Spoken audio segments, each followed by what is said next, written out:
У Чернігові відновлюють багатоповерхівки, що постраждали від російських обстрілів. Будівельні матеріали, придбані за кошти з міського бюджету, вже приїхали до нашого міста. Хотілося, щоб людей трошки більше було.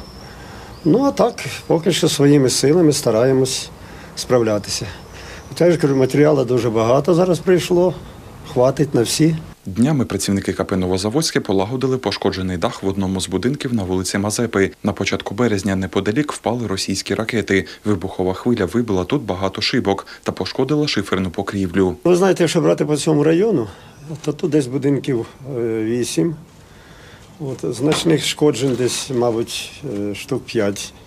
Це в сторону вишки. Тут менше трішки на цьому районі.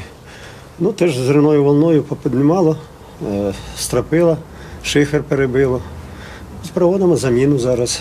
Більшість мешканців цього будинку виїхали з Чернігова після того обстрілу, але зараз поступово повертаються додому. Обстріли були дуже сильні.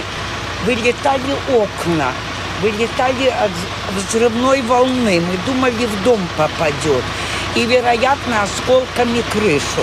Комунальники полагодили дах також на одному з будинків на вулиці Івана Богуна, який знаходиться поруч з епіцентром російського авіаудару по вулиці Чорновола, який відбувся 3 березня. Окрім інших робіт, комунальники лагодять пошкоджені димарі, вкривають рубероїдом дахи, вставляють вибиті вікна та шибки в під'їздах тощо. Щодня від КП «Новозаводське» працюють 3 бригади, їм допомагають 2 бригади з Хмельницького. В багатоповерхівках, які підпорядковані КП «Новозаводське», пошкоджено 9 тисяч квадратних метрів покрівлі, розбито 4 тисячі квадратних метрів скла. 562 будинки у мене на обслуговуванні, 300 мають пошкодження.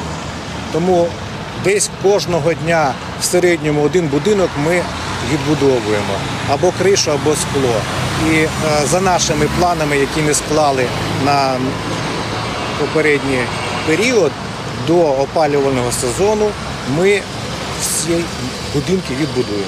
Ремонт чернігівських багатоповерхівок спрямований в тому числі і на підготовку їх до опалювального сезону. Окрім покрівель та вікон, комунальники ремонтують і внутрішньобудинкові мережі. Міська рада виділила на це 30 мільйонів гривень. З них 9 мільйонів спрямували саме на КП «Новозаводське». Міська рада закупила матеріали, ми замовили біля 4 тисяч метрів квадратних шиферу, і вже більша частина до нас зайшла. І ми стараємося зараз втілювати в життя всі наші плани. Матеріали є, руки є, люди є. Погода, слава Богу, дозволяє, тому ми працюємо. За кошти міського бюджету ремонтують виключно місця загального користування, покрівлі, вікна в під'їздах тощо. Ремонт окремих квартир, як і приватних будинків, зобов'язалася взяти на себе держава. Загалом у Чернігові від російських обстрілів постраждали 692 багатоповерхівки. З них 144 отримали пряме влучання. Пошкоджено близько 10 тисяч квартир.